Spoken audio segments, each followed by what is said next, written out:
आगामी कुंभमेळ्याच्या अनुषंगाने नाशिकच्या तपोवन या भागातील झाडं काढून इथे साधुग्राम हे करण्याची तयारी प्रशासनाने केल्यानंतर याला खूप मोठ्या प्रमाणात विरोध झाला आणि त्यानंतर नाशिकमध्ये नवीन झाडं लावण्यात येतील अशा पद्धतीची माहिती कुंभमेळा मंत्र्यांनी दिली आणि आज ते नवीन झाडं नाशिकमध्ये दाखल होणार आहेत आणि हे झाडं कुठे लावायचं खरं तर या सगळ्या संदर्भात पाहणी केली जाते। माझ्यासोबत महापालिका जे उद्यान विभागाचे जे अधिकारी आहेत जे नवीन झाडं आज नाशिकमध्ये येणार आहेत हे लावण्यासाठी आज तुम्ही वेगवेगळ्या भागांची पाहणी करताय, नेमकं किती झाडं येणार आहेत आणि कुठे कुठे लावणार? सर, एकूण 15,000 झाडं माननीय मंत्री महोदयांनी सांगितल्याप्रमाणे नाशिकमध्ये दाखल होणार आहेत। ते झाडं लावण्यासाठी नाशिकमधल्या 20 ते 25पेक्षा जास्त लोकेशन आम्ही आयडेंटिफाय करतो आहोत। प्रथम प्राधान्य आम्ही सर्व वृक्षप्रेमी वृक्षमित्रांच्या सल्ल्यानुसार गोदावरी नदी असेल, कपिला नदी असेल, नंदिनी नदी असेल यांच्या ज्या रिव्हर बँक आहेत त्या परिसरात आम्ही करतो आहोत। त्याचाच सर्वे आम्ही सर्व सोबत करतो आहोत। त्यांनी आम्हाला त्या जागा दाखवलेल्याही आहेत बऱ्यापैकी। त्यानुसार प्रथम प्राधान्य तिथे देण्यात येईल। उर्वरित वृक्ष लागवड ही नाशिकमधल्या चारही कोपऱ्यांना वेगवेगळ्या ज्याही काही नाशिकच्या रिझर्व्ह जागा आहेत उद्यानाशी संबंधित असतील किंवा स्पेशली काही पर्पजने रिझर्व केल्या गेलेल्या असतील त्यांच्या बाउंड्रीला आणि त्या ठिकाणी ऑक्सिजन पॉकेट तयार करता येईल ह्या उद्देशाने लागवड करणार आहोत। सर, हे तपोवनमधील जे झाड आहेत त्या संदर्भात काही निर्णय झाला आहे का? त्या बदल्यात हे नवीन झाडं लावणार आहात ते काढणार आहात, नेमकं काय? तपोवनातल्या झाडांबद्दल अजून कुठल्याही प्रकारचा निर्णय नाही। माननीय मंत्री महोदयांनी सूचना दिली आहे आधी प्लांटेशन करायचं मग बाकीच्या विषयांवर चर्चा करायची। पूर्ण प्लांटेशनवर आज फोकस आहे, फक्त प्लांटेशन आणि प्लांटेशन एवढंच आज काम सुरू आहे। अतिशय महत्त्वाची ही माहिती आहे। अद्याप तपोवनातले जे झाड आहेत त्या संदर्भात कुठलाही निर्णय झालेला नाही आहे। आधी नवीन झाडं लावायचं आणि त्यानंतर त्या सगळ्या संदर्भात निर्णय घ्यायचा अशा पद्धतीची माहिती आहे। माझ्यासोबत आंदोलक सुद्धा आहेत जे गेल्या अनेक दिवसांपासून तपोवनमधील झाडं काढू नका खरं तर या मुद्द्यावरती आंदोलन करतायत। नवीन झाडं आज येत आहेत आणि तपोवनातला अद्याप निर्णय झाला।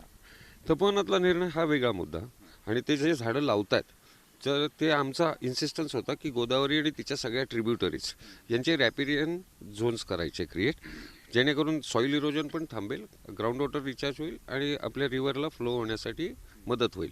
तर त्या पॉईंट ऑफ व्ह्यूने आम्ही सगळं ब्ल्यू लाईन कसं असतं की ब्ल्यू लाईनमध्ये अलाउड नसतं काहीच, त्याच्यामुळे त्या सायंटिफिक वेनी जरी 25 वर्षाचा फ्लड आला तरी झाडं वाहून कोणची जाणार नाहीत, कोणची झाडं लावता येऊ शकतात, या पॉईंट ऑफ व्ह्यूने सगळा सर्वे चालू आहे। तर माझ्यासोबत रोहन देशपांडे सुद्धा आहेत, ते गेल्या अनेक दिवसांपासून या सगळ्या मुद्द्यावरती आंदोलन करतायत। तुम्ही आंदोलन करताय पण आज नवीन झाडं येत आहेत, पण तपोवनातलं झाडांचा अद्याप निर्णय झाला नाही। अतिशय महत्त्वाचा प्रश्न विचारला किरणजी तुम्ही।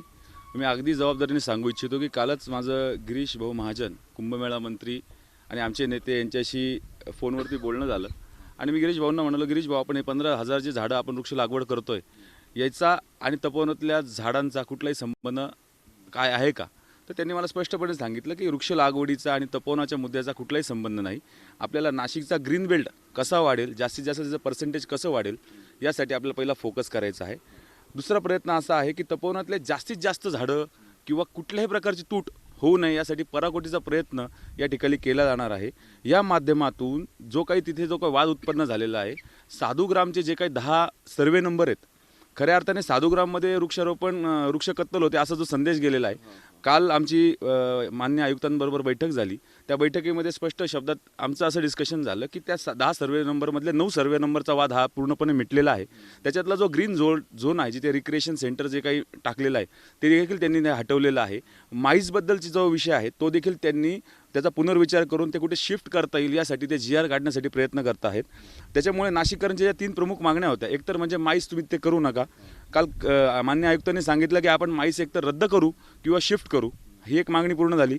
दुसरा मुद्दा होता की तिथे जे काही वृक्ष आहेत त्या सर्वेंमधल्या म्हणजे साधुग्राममधले वृक्षतोड व्हायलाच नाही पाहिजे या संदर्भात 1834चा जो प्रश्न निर्माण झाला होता त्याच्यामध्ये 9 सर्वेंचा विचार झाला आणि त्याच्यामध्ये कुठलाही वृक्ष काढणार नाही याची त्यांनी ग्वाही दिली, ते लेखी पण देणार आहेत। आणि शेवटचा राहिला सर्वे नंबर 332, ज्या ठिकाणी महत्त्वाचे 3 आखाडे येणार आहेत, निर्वाणी आखाडा येणार आहे, निरंजन आखाडा येणार आहे आणि तुमचा निर्मोही आखाडा येणार आहे, की जे महत्त्वाचे 3 आखाडे या कुंभमेळ्याच्या पार्श्वभूमीवरती असतात।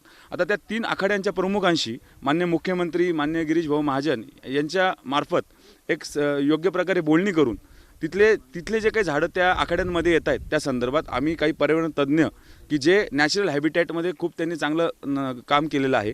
तर आपण अशा पद्धतीने तिथे असं काही साधुग्राम उभं करू शकतो का की ज्या ठिकाणी साधूंची पण व्यवस्था होईल आणि कुठल्याही वृक्षाला हानी पोहोचणार नाही, या देखील आता सकारात्मक प्रशासनाने भूमिका घेतलेली आहे. आणि म्हणून आता नाशिककरांना आणि संपूर्ण महाराष्ट्राला आणि या देशातल्या सगळ्या या गोष्टीशी संबंधित असणाऱ्या नागरिकांनी ज्यांनी या आंदोलनाला पाठिंबा दिला होता त्या सर्वांना मी सांगू इच्छितो की आता आपण या बाबतीमध्ये सरकारशी बोलणार आहोत. जे 3 मुद्दे सांगितले ते एकूणच आपलं जे तपोवनातला मुद्दा आहे तो असंच राहणार आहे, फक्त नवीन झाडं लावण्यात येणार आहेत. तर अतिशय एक महत्त्वाचा निर्णय झालेला आहे.